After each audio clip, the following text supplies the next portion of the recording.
आज विराटनगर है और विराटनगर से पूर्व विधायक इंद्राज गुर्जर ने एक प्रेस कॉन्फ्रेंस रखी। इंद्राज भाई, क्या मामला है, किस चीज को लेके आप प्रेस कॉन्फ्रेंस कर रहे हैं? देखिए, आपको ध्यान होगा ईआरसीपी का एक बड़ा मुद्दा पिछले 5 साल से राजस्थान में चल रहा है कि तत्कालीन भारतीय जनता पार्टी की सरकार 2013 से 18 में जो थी, वहाँ तत्कालीन मुख्यमंत्री वसुंधरा जी ने पूर्वी राजस्थान के 13 जिलों में पानी की व्यवस्था अच्छी हो, पीने की और सिंचाई की, उसके लिए ईआरसीपी एक स्कीम बनाई थी, पूर्वी राजस्थान नहर परियोजना। जब कांग्रेस की सरकार आई, हमने 5 साल तक इसके लिए संघर्ष किया, लेकिन केंद्र सरकार ने उसको मंजूरी नहीं दी, क्योंकि ईआरसीपी नेशनल प्रोजेक्ट था, उसको मंजूरी देने का काम केंद्र सरकार को करना था। वो नहीं की उन्होंने कांग्रेस के राज में। ठीक है, उसके बाद अब भारतीय जनता पार्टी की सरकार राजस्थान में भी आ गई, केंद्र में भी आ गई, और ईआरसीपी को लगभग अंतिम कगार पे है। लोग राष्ट्रीय परियोजना का दर्जा शायद इस महीने के अंत तक दे देंगे, लोकसभा चुनाव से पहले, जहां तक हम मीडिया के माध्यम से सुन रहे हैं कि करेंगे। लेकिन हमारे साथ विडंबना यह है कि जिस चीज़ के लिए हम इतने सालों से खुश हो रहे थे कि ईआरसीपी आएगी, और ईआरसीपी आएगी, पूरी हमारे क्षेत्र में नहर आएगी, हमारे क्षेत्र में पानी की समस्या का समाधान होगा, हम फिर उससे वंचित हो गए कि हमारे विराटनगर विधानसभा का एक भी बांध उसमें शामिल नहीं किया गया। इसके विरोध में मैंने आज ये प्रेस कॉन्फ्रेंस बुलाई थी कि हमारे क्षेत्र के बांध भी इसमें शामिल किए जाएं, ताकि यहाँ पानी की व्यवस्था अच्छी हो, पेयजल की भी हो, सिंचाई की भी हो, हमारे क्षेत्र का जल स्तर भी उठे। यहाँ की जो कानून व्यवस्था के मुद्दे थे, उसके ऊपर भी मैंने अपनी बात रखी है कि जिस तरीके से बाड़ी जोड़ी में परसों एक दलित युवक की हत्या हुई, हत्या के बाद ग्रामवासियों ने शव को रख करके प्रदर्शन किया, धरना दिया, मैं भी मौके पे गया, और उसके बाद पुलिस से सबसे बातचीत करके उस धरने को हमने उठाया। लेकिन आज सुबह जिस तरीके से मैंने देखा कि गांव के 200 व्यक्तियों पे यहाँ की पुलिस ने मुकदमे दर्ज कर लिए हैं, पूरे गांव को जेल भेजने की तैयारी हो रही है, तो ये कहाँ का लोकतंत्र है? लोकतंत्र में धरना, प्रदर्शन, ये सब जनता का अधिकार है, करते हैं, और उसके बाद प्रशासन को, सरकार को उनकी बातें को सुनना पड़ता है, और सुन करके उसका समाधान करते हैं। पहली बार ऐसा हुआ, 5 साल हम लोग भी सत्ता में रहे, कभी इस तरीके की घटना हमने नहीं होने दी। धरने प्रदर्शन खूब हुए, लेकिन हमने सरकार के माध्यम से बात करके, प्रशासन से बात करके उन मामलों को शांतिपूर्वक हमने निपटाया, ताकि जनता को किसी प्रकार की असुविधा नहीं हो। लेकिन जिस तरीके से लोकतंत्र में ये लोग तानाशाही कर रहे हैं कि जनता की आवाज़ को दबाना चाहते हैं, विपक्ष की आवाज़ को दबाना चाहते हैं, और मुकदमे दर्ज करके जिस तरीके से जनता को प्रताड़ित करना चाहते हैं, उसके लिए हम पुरजोर विरोध करेंगे और जनता के साथ खड़े होकर के लड़ेंगे। इंद्राज भाई, क्या लगता है कि जब कोई सरकार में होता है तो जो अधिकारी होते हैं वो विधायक की मानते हैं, सरकार की मानते हैं? ऐसा है क्या कि पुलिस के जो अधिकारी हैं, प्रशासनिक जो अधिकारी हैं, सिर्फ विधायक के कहने पे करेंगे कि इन पे मुकदमा लगा दो और इन पे मत लगाओ, क्योंकि आप विधायक रहे हैं और वही अधिकारी आज काम कर रहे हैं जो आपकी सरकार के दौरान थे? सबसे पहले तो मैं इस बात का जवाब मांगूंगा आपसे। मैं ये नहीं कहता कि अधिकारी उनके कहने से, लेकिन सरकार, जनता का नुमाइंदा कौन है लोकतंत्र में? जनता किससे शिकायत करेगी? जनता सरकार से शिकायत करती है, और सरकार कौन चलाता है? मुख्यमंत्री, और मुख्यमंत्री का प्रतिनिधि विधानसभा में कौन होता है? विधायक। तो जनता की शिकायत विधायक से रहेगी, क्योंकि जनता का प्रतिनिधि विधायक करता है। अगर जनता के साथ अनजस्टिस हो रहा है तो कौन बात करेगा? जनता की कौन बात रखेगा? अधिकारी बात रखेंगे। फिर अधिकारियों से राज करा लो, फिर डेमोक्रेसी की आवश्यकता नहीं है आपको। चुनाव क्यों कराते हैं? लोकतंत्र में आपको विधायक की, सांसद की आवश्यकता नहीं है, सरकार की आवश्यकता नहीं है। सरकार का चेहरा विधायक होता है उस विधानसभा में, जिसके अनुसार सिस्टम चलता है, अधिकारियों को निर्देश भी देते हैं, डायरेक्शन भी देते हैं, और जनता की बातों को रखते भी हैं। 5 साल मैं भी विधायक रहा हूँ, कई धरने प्रदर्शन हुए, मैंने कभी इस तरीके से, मैंने स्पष्ट रूप से कहा कि इस तरीके जनता के साथ अन्याय नहीं होने दूंगा, और हम हमारी बात अगर मजबूती से रखे थे, तो अधिकारी की हिम्मत है अगर कोई ऐसा काम कर दे। तो आपको क्या लगता है कि विधायक फेल है या फिर जो अधिकारी हैं उनकी तानाशाही है? ये तो पूरी सरकार ही फेल है। सरकार को ही नहीं पता करना क्या है। कह रहे हैं अधिकारी पुराने लगे हुए हैं, अधिकारी पुराने नए से फर्क नहीं पड़ता है। सरकार किसकी है? आप बदल दो, कौन मना कर रहा है? अगर पुराने लगे हुए हैं तो, अगर पुराने अधिकारी अच्छा काम नहीं कर रहे थे तो आपने 1.5 महीने से क्यों बिठा रखा उनको? यहाँ बदलो आप, आपकी सरकार है, उसके दूसरे दिन बदल लेना चाहिए था आपको। आप एक तरफ तो उनकी पीठ थपथपा रहे हो कि अधिकारी बहुत अच्छा काम कर रहे हैं, दूसरी तरफ कह रहे हो पुराने अधिकारी हैं। 2 कारण है, या तो सरकार में आपकी चलती नहीं, कि सरकार आपकी मान नहीं रही कि इन अधिकारियों को हटाओ, और अगर मान रही है, सरकार में चलती है, तो फिर आप करना नहीं चाहते, आप जनता को जानबूझ के परेशान करना चाहते हैं। तो ये जवाब आप लोगों को लेना चाहिए, मैं तो कह रहा हूँ सत्ता पक्ष से कि नहीं, जवाब तो तब लिया जाए जब आप खुल के ये बताएं कि इसमें विधायक दोषी हैं, विधायक फेल रहे, अब मुख्यमंत्री के पास तो जाएं कहाँ, छोटे पत्रकार रह गए। तो मैं ये जानना चाह रहा हूँ कि अधिकारियों की लापरवाही है, विधायक की लापरवाही है? मैंने क्या कहा, खुल के कहा है मैंने कि सरकार का चेहरा क्षेत्र में विधायक होता है, जनता मुख्यमंत्री से नहीं मिलती जाकर के, जनता विधायक से मिलती है। विधायक मुख्यमंत्री चुनते हैं, विधायक अपनी बात जाके मुख्यमंत्री और सरकार में रखता है जनता की बात को कि मेरे क्षेत्र में ये समस्या है, समस्या का समाधान कीजिए। विधायक ही रखते हैं। तो मैं खुल के बोल रहा हूँ, इसमें कोई स्पष्ट नहीं बोल रहा। मैं ये कह रहा हूँ कि भाई क्षेत्र का जनप्रतिनिधि जिस आपने एक बात और कही थी प्रेस कॉन्फ्रेंस के दौरान कि कई ऐसे मामले हैं जिनमें मुकदमे दर्ज नहीं हुए, एप्लीकेशन आज भी थाने में पड़ी हैं। हाँ बिल्कुल, मैंने आपको दिखाई है एप्लीकेशन, 7 से 8 एप्लीकेशन मैंने ऐसे दिखाई हैं जो चोरियां हुई हैं, जहाँ लूट हुई है, उन पे मुकदमे दर्ज नहीं हुए अभी तक। जबकि हमारी सरकार ने मैंडेट की थी इस बात को कि कोई भी व्यक्ति अगर थाने में जाएगा, आपको प्राइमरी तौर पे उसकी मुकदमा उसका दर्ज करना पड़ेगा, इन्वेस्टिगेशन कीजिए। अगर वो झूठा है तो उस पर एफआईआर लगा दो, और सही है तो उस पर कार्रवाई कीजिए। मुकदमा ही दर्ज नहीं हो रहा है यहाँ तो, हालात ऐसे हैं। इंद्राज भाई, मुकदमे से याद आया कि मेरे पास एक फोन आता है विराटनगर से, कई बार उसने फोन किया, संयोग से आप आज टकरा गए मुझसे। और एक पापड़ा पंचायत पड़ती है आपके यहाँ पे, वहां पर सरपंच हैं हाँ, रामचंद्र चौधरी, और एक विकास अधिकारी है देवकरण मैडा, कुछ ऐसा नाम करके, इन देवकरण बेरा।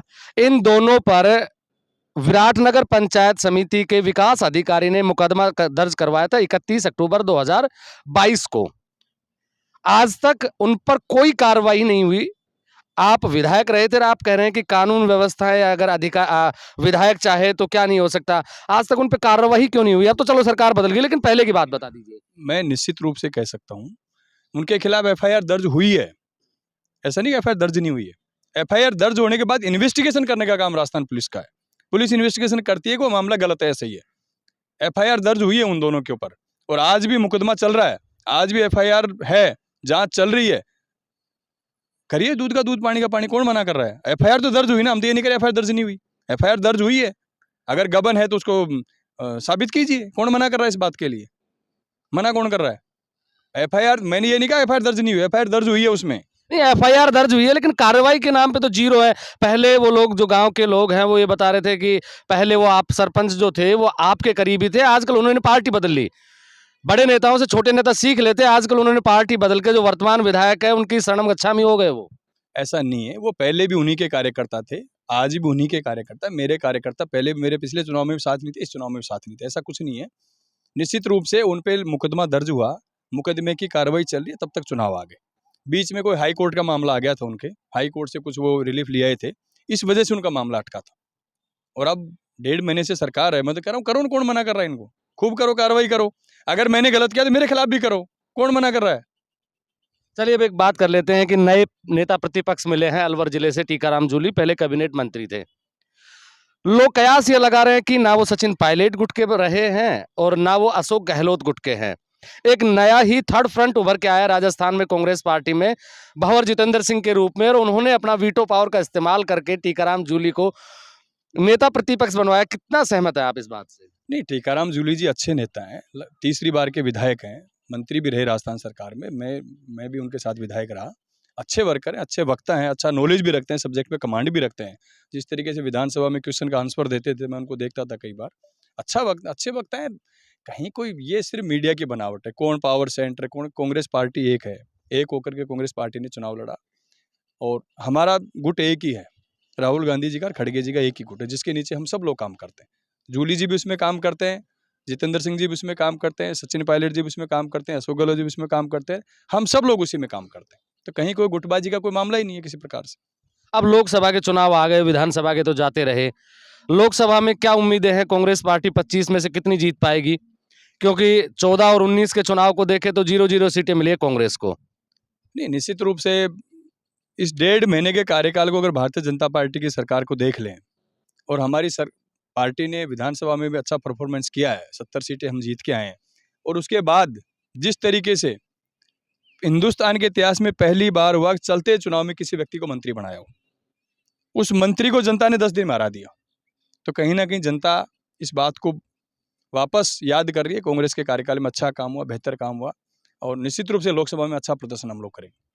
नहीं, लोकसभा के जयपुर ग्रामीण सीट की बात करें तो यहाँ जाट भी हैं, गुर्जर भी है और यादव भी हैं, तीनों की संख्या लगभग समान बताई जाती है। तो क्या इंद्राज गुर्जर भी लोकसभा के उम्मीदवार हो सकते हैं जयपुर ग्रामीण से? नहीं, ऐसा नहीं है। देखो, हमारी पार्टी जिसको भी सर्वसम्मति से उम्मीदवार बना के भेजेगी, हम सब लोग उसकी मदद करेंगे। मैं कतई लोकसभा का उम्मीदवार नहीं हूँ। मैं विराटनगर की जनता की सेवा करना चाहता हूँ। 5 साल तक इन्हीं के बीच में रह कर के जनता की सेवा करूँगा, और जो मेरे से बन पाएगा, सत्ता पक्ष जहाँ-जहाँ भी गलत करेगा, मैं यहाँ की जनता के साथ मजबूती से खड़े होकर के उनका पुरजोर तरीके से विरोध करूँगा। आंदोलन की आवश्यकता पड़ी आंदोलन भी करूँगा, धरने की आवश्यकता पड़ी धरना भी दूँगा, और जेल जाने की आवश्यकता पड़ी तो जेल जाने को तैयार हूँ। फिर से ईआरसीपी के मुद्दे पे आते हैं कि कांग्रेस पार्टी की जब सरकार थी और बीजेपी के नेता कई बार ये कहते रहे कि कांग्रेस पार्टी डीपीआर बना के नहीं दे रही है। वो दिल्ली में बात भी करना चाह रहे थे, कई बार इस मुद्दे को लेकर बुलाने की कोशिश भी, मुख्यमंत्री अशोक गहलोत को भी बुलाने की बात हुई। ये भी नहीं गए, पार्टी की तरफ से, कांग्रेस पार्टी की तरफ से कोई भी नुमाइंदा ईआरसीपी के मुद्दे पर बात करने के लिए दिल्ली नहीं गया। क्या ये बात सही है या फिर इसमें कुछ गड़बड़ झाला है? ये बिल्कुल सरासर झूठ है। राजस्थान की विधानसभा में इस पे बहस हुई है, बाकायदे मैंने भी मेरा स्टेटमेंट उस समय दिया था। इन्होंने इस बात पे कभी जिक्र ही नहीं किया। डीपीआर बनाने का काम सेंट्रल जल संसाधन विभाग और जल संसाधन स्टेट गवर्नमेंट का है। ये तो बल्कि उसको अटकाने में लगे रहे कि किसी भी तरीके से कांग्रेस के शासन में मंजूर नहीं होनी चाहिए। जब वहाँ पे भारतीय जनता पार्टी की सरकार थी मध्य प्रदेश में, यहाँ पे कांग्रेस की सरकार थी, जल संसाधन मंत्री हमारे राजस्थान के थे। अगर ये मीटिंग कॉल करते तो ऐसा संभव है कि केंद्रीय मंत्री मीटिंग कॉल करे और उस डिपार्टमेंट के अफसर या मंत्री ना जाएं? कई बार हमने तो प्रयास किया, हमने तो विधानसभा में हमने देखा, भाई आप सब लोग भारतीय जनता पार्टी कांग्रेस के इकट्ठे होकर चलो दिल्ली, प्रधानमंत्री जी से मिलेंगे, जल संसाधन मंत्री से भी मिलेंगे और मिलकर के इस परियोजना को दर्जा दिलाएंगे। लेकिन इस बात पे कभी उन्होंने ध्यान ही नहीं दिया। इस बात नहीं, कांग्रेस के राज में कुछ जमीनें अवाप्त हुई थी। कितने किसानों को मुआवजा मिला उस जमीन का? कौन सी जमीन है? ईआरसीपी के लिए, जो नहर आ रही थी उसके लिए। नहीं, कांग्रेस के राज में दो हमारे ईसरदा बांध का काम शुरू हुआ था। ईसरदा बांध का काम अभी चल रहा है, लगभग पूर्ण होने के कगार पे है।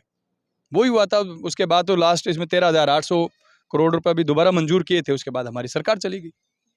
ऐसे कौन-कौन सी विधानसभा क्षेत्र है जहां पर आप चाह रहे हैं कि आपके बांधों को शामिल किया जाए? अगर शामिल नहीं किया जाता है तो फिर कौन-कौन सी वो विधानसभा क्षेत्र हैं और फिर आपकी आगे की रणनीतियाँ क्या रहेंगी?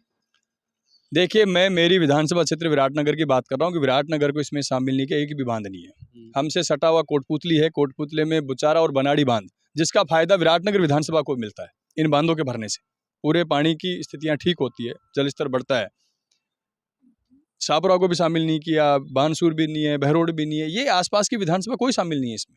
और ये बड़ी विडंबना की बात है कि सारे सत्ता पक्ष के विधायक होने के बावजूद इस बात पे बोल नहीं रहे, जनता को विश्वास नहीं दिला पा रहे कि हम ईआरसीपी में जुड़वाएंगे। तो ये विडंबना है हम लोगों के लिए।